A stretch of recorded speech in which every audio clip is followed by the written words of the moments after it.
Sanda. My name is Imizamo, and I live in Mandela Park.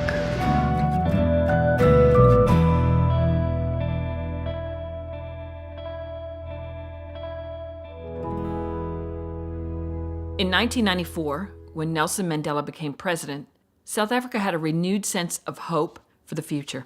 All of a sudden, everybody can go anywhere in South Africa. People actually from all over Africa come to Cape Town thinking they're going to find work.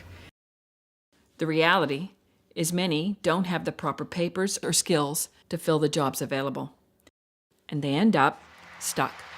So they build makeshift homes in informal settlements, ironically called townships. An informal settlement is a really tough place for a kid to grow up. Poverty is so extreme here that the average child lives in a 3 by 3 meter shack. There's one bed, there's no toilet, there's no running water. And the poor kids struggling in an environment that is not safe for them at all. Our founder, Lisa Lystom, had a vision to help orphaned and vulnerable kids in this community. And she started off thinking she needed an orphanage, but when talking to the moms in the community, the women said, what we really need is we need somebody who can partner with us in helping us raise the kids and trying to get out of the poverty situation they're in. Building a home of hope. What does that look like?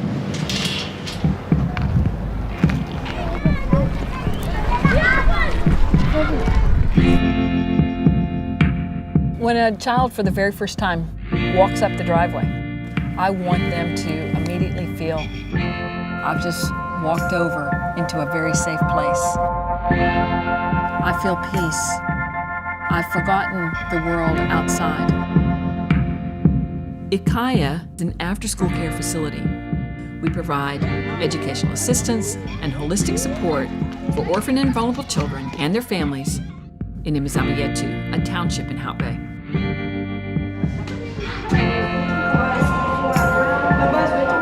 Most of our kids at iKhaya attend a government school during the day. There's a large classroom, one teacher, and an average of 50 students. It's not an easy environment for kids to learn in. So at iKhaya, we developed a reinforced teaching method that includes homework help, individual mentors, and classes focused on specific subjects where we know the children need the most support.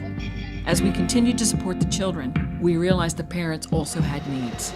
So we began a parent resource center. We started with a sewing center and a bakery, and now we have a hospitality skills school. Parents and graduates who finished high school but aren't able to continue their education also have an opportunity to build hope and a future.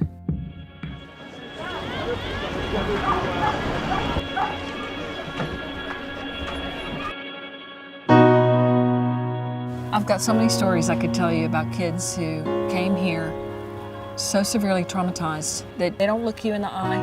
They're a little bit embarrassed. They're a little bit ashamed of where they've come from.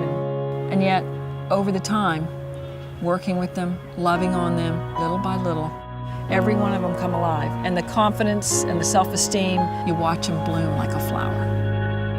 I hope when I'm bigger to be a teacher. When I grow up, I want to be a doctor. When I grow up, I want to be a pilot and took them to the Australia or Malawi or India.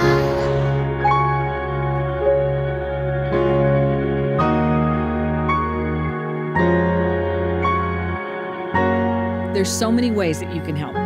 Kids need sponsors. For the price of a cup of coffee, you can buy a child's lunch for the day. $100 puts a child through the program for the entire month. $500 helps us take all the kids on an outing. It's transport to the beach, to a mountain. It's a chance for a child to get out of the township and see a place they've never ever had the opportunity to go to. Building a home of hope. What does that look like? Here we are nestled on the side of a mountain next to this township. We've seen God's big dream become a reality.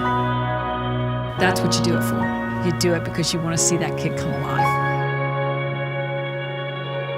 At iKhaya Themba, we long for the day that every child will have a hope and a future.